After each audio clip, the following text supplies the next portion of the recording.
All right, good morning. Good Sunday morning, guys. Wow, July 3rd. We're getting there. 13 days to the wedding of the century. How we doing? Good to see you guys. I'm on early again today. Just kind of knocking it out. We're going to head to the gym. As Steve says, I actually came up with it. He laughed. I said, I'm going to fat camp. So come down, work out with Steve. Um, it's good. It keeps me focused, keeps me going, and it's a good way to hang out and burn a little chub. So anyway, over here in Houston, Texas, traveled over yesterday. Went well, no problem. Well, they get some kids on those planes, so I feel bad because they cry the whole way. It's crazy, but I don't know. I never flew as a kid, and we didn't really. I guess people have to, but boy, it's rough on them. So if you're watching it on the replay, pop in the chat. How are you doing? I know it's early, so see if anybody pops on here. We get my notes up. Yesterday, I started a series on top 10 sales mistakes to avoid, and it's funny in my coaching calls. Hey Dave, how are you? Dave Zemchek here from Central New York. Just me and you, buddy. Yeah, I talked about just I wanted to just go over 10 sales mistakes I see people make a lot, and I made every one of them. It used to be when I was in the contracting business and somebody would call. It didn't matter if I was at dinner with the family or whatever. I'd put my cape on and shoot out the door. Hey, somebody wants me to look at a job. And it wasn't until years and years later, after getting some sales training, that I realized that didn't have to do that. So, and I started pre-qualifying. So the mistake I want to talk about today that people make a lot is giving estimates to unqualified leads. The tire kickers, right? The estimate collectors. We want to stop sending estimates to people who aren't buying. Why do we want to do that? All we're doing is wasting our time, right? The coffee's good today. And a 76 on the sleep score. It's weird. Every time I come out to Texas, I sleep pretty well. So I don't know. Is the camera okay, guys? Can you see okay? Seems blurry here. Anyway, if you're sending out quotes before qualifying the lead, you're not selling. That's not sales. You're just donating your time to the market and putting information out there that doesn't really mean anything. One of the biggest time wasters in sales is just sending estimates or proposals to leads they're never ready to buy in the first place. We do it because we're trying to be helpful, right? We do it because sometimes we have that scarcity mindset, right? Oh man, I got to have every job. Or we feel pressure to get something out the door. I got to get something out the door. But the truth is, you don't owe anybody an estimate. You don't know when, just because you hung your shingle, you're in business, doesn't mean you have to give everyone that you see an estimate. What you do owe yourself is a process to qualify the lead before you spend time on all that paperwork. It's a lot of work. And if you're in contracting, you're wasting subcontractors' time and tying people up for opportunities they don't know if they're going to have. And people are just simply too busy today. Okay. So the mistake is responding to every inquiry like it's a serious lead. It's not. Another mistake, just sending estimates to just, like I said, get something in their hands or to avoid real conversations about money and urgency. And that's where oftentimes it lands. Don't want to have the tough conversation, right? Don't want to have that tough conversation. So, and lastly, you're hoping that they'll be ready to buy after they see the price. Oh, that's great. Let's go forward. Very rarely does that happen, right? Man, the coffee's good. So how do we fix it? We want to qualify first, right? Qualify first always. People say, well, I'm looking for an estimate. Oh, I'm going to give you an estimate right here over the phone. Pretty damn close. Like one of our clients, Mark Bunker, he's been doing it 36 years. I always say to Mark, you've forgotten more than most people know about construction. Put a budget on it, right? You know roughly what that electrical is going to be. And you can qualify that when you give them, hey, listen, I'm going to be right in between here and here, pending just checking in with a few of the higher impact subcontractors. Okay, and that gets a number to them, gets an estimate to them. But here's a quick 3-part filter you can use to kind of qualify, right? Nobody ever likes to talk about money, but boom, not right up front, but after you establish some rapport and some trust, hey, have you thought about what you might want to invest in this project? I didn't say, hey, what's your budget? How much money you got? Right? I just said, hey, have you thought about what you might want to invest in this project? I didn't really ask them exactly. They might say no, or they may say, usually you'll get some sort of range.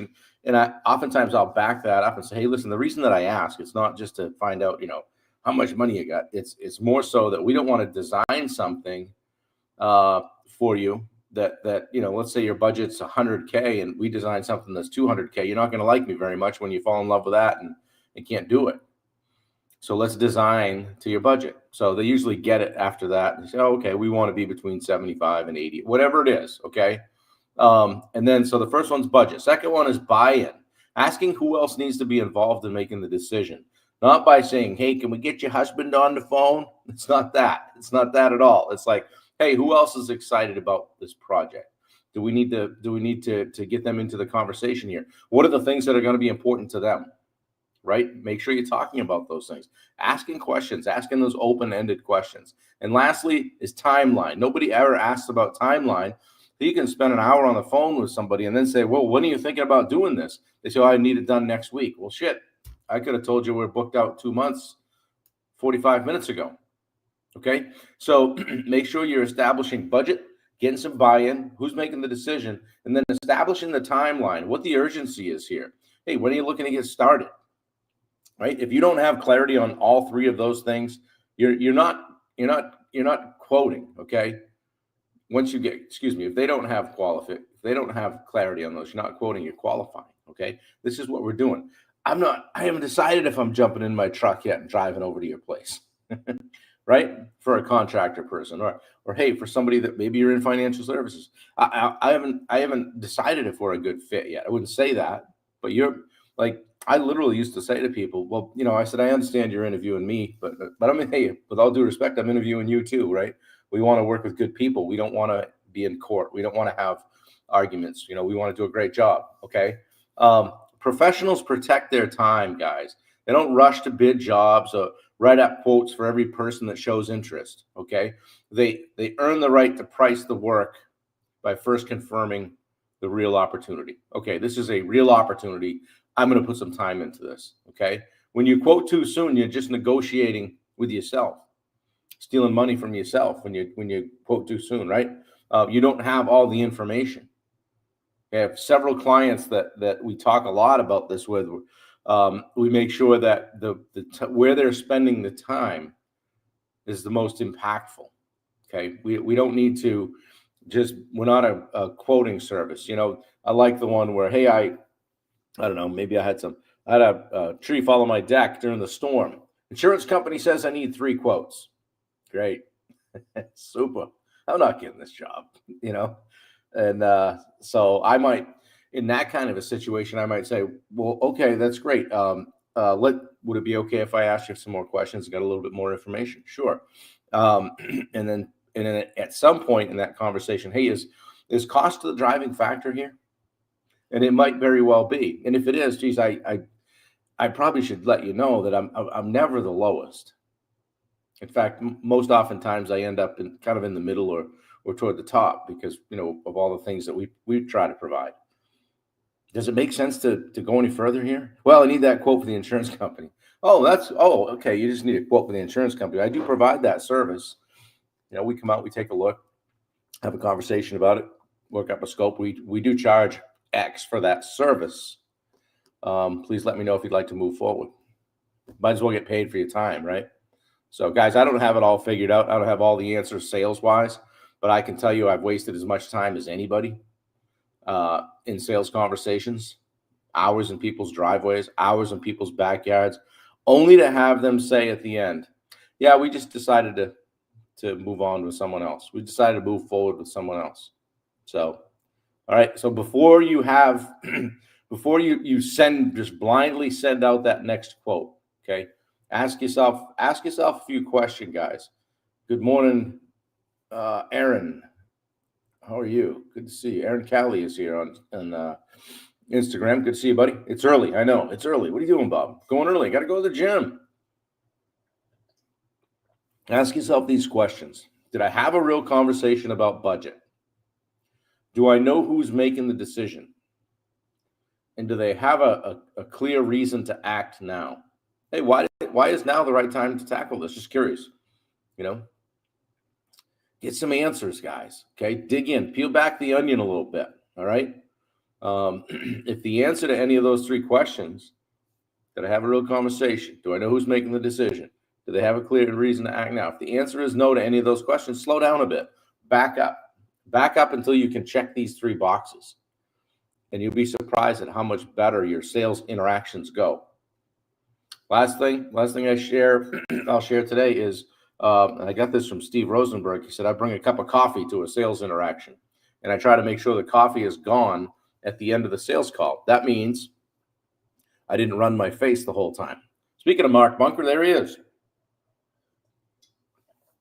Mark, we were just talking about making sure we're qualifying our leads and getting quotes out. And I used you as an example and said, you've forgotten more than most people know about construction in your 36 or so years. And was just saying that to take the time to qualify before you just jump on the phone with people or jump in your truck and put your cape on and fly over and stand in their driveway for an hour. So got on a little bit early this morning just to leave time to go to the gym, and talked about giving estimates to unqualified leads. Guys, we don't want to just donate our time. Another thing, I'm stealing a lot of sayings from Steve lately because we spend a lot of time together. One of the things I love that he says is that we readily give away our most precious asset, which is time. Time, and we just donate our time to people and the things that really don't qualify for it. So Touring Man is here. Good to see you, brother. Yeah, got some good coffee going this morning. 76 on the sleep scale. Pop in the chat how you guys are doing today.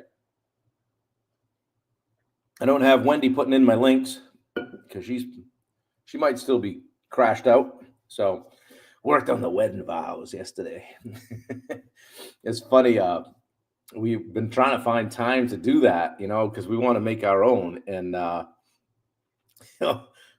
said to Wendy, I said, do you realize that if I'm on a coaching call or I'm with you? So I'm going to either work on my wedding vows with you or on a coaching call. So coming down to Texas yesterday, had some time, just hung out back here at the room and got working on it. And it was good to just get in the mindset for that and be able to take some time and give it the time that it deserves. So I got a few tweaks, but it's going to be good. So and she's, she was working on her. So, well, how long are yours? What are you doing?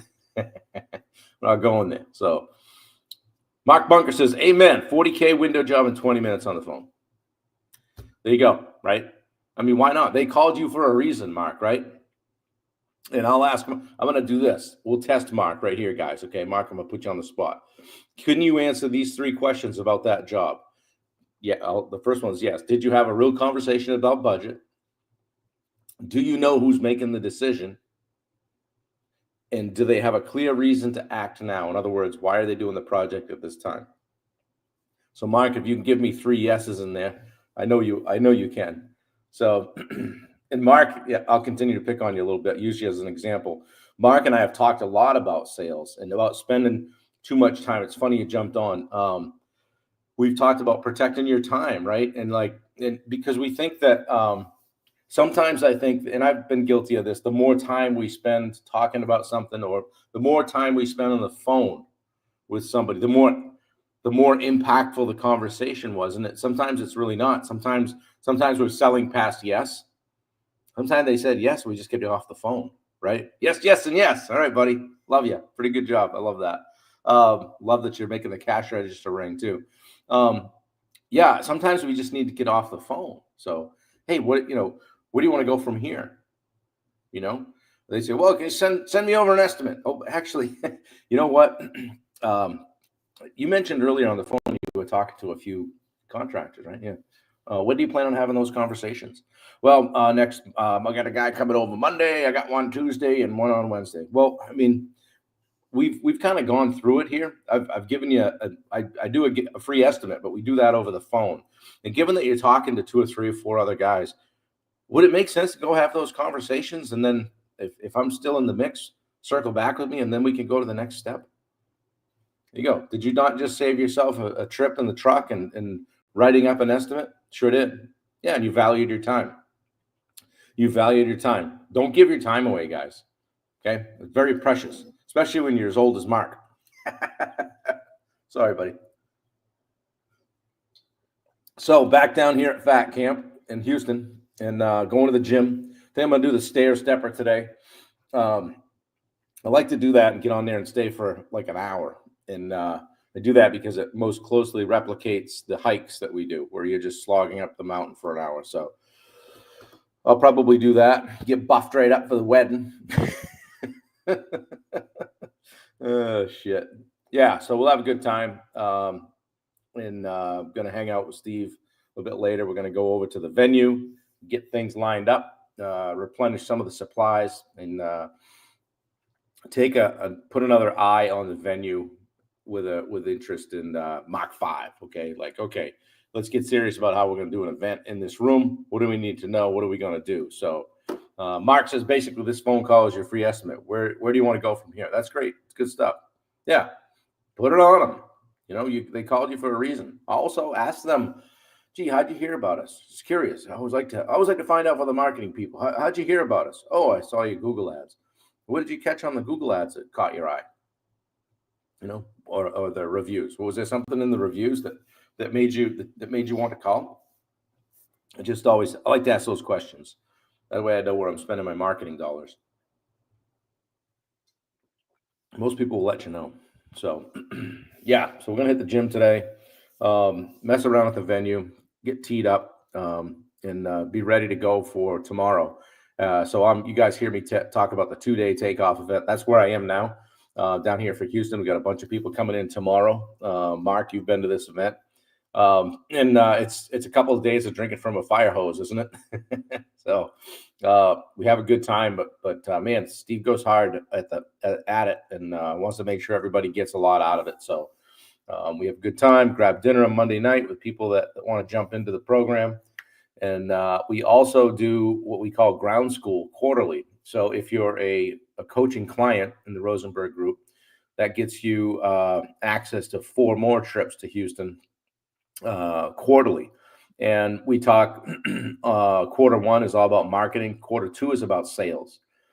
These are 2-day deep dives, guys. Quarter 3 is all about systems, processes, scaling, all of that, right? And then quarter 4, fourth quarter is leadership. So, and when you jump into the Rosenberg group, the program is for your whole team. So if you've got 5, maybe you got 3 sales guys or whatever, send them down, send them to the Q2 2-day ground school event and get them trained up on sales. Yeah. Zach Clark, good morning. Are you coming down here to see us in Houston? You asked about it the other day. I hope you come. Vows, Chat GPT, that shit. Mark, Scout's honor. I did not use Chat GPT for the wedding vows. Chat GPT calls me, dude. Chat GPT routinely all day long. Hey, we have some more people that need more information, Bob. I cracked myself up. Oh, shit. Good, Zach. That's great. All right. If you need did you buy a ticket yet? If you haven't, and you need to know any more information, let me know. But they're going like hotcakes over here. Hey, look at that. $6,000 roof repair in 5 minutes. Cool.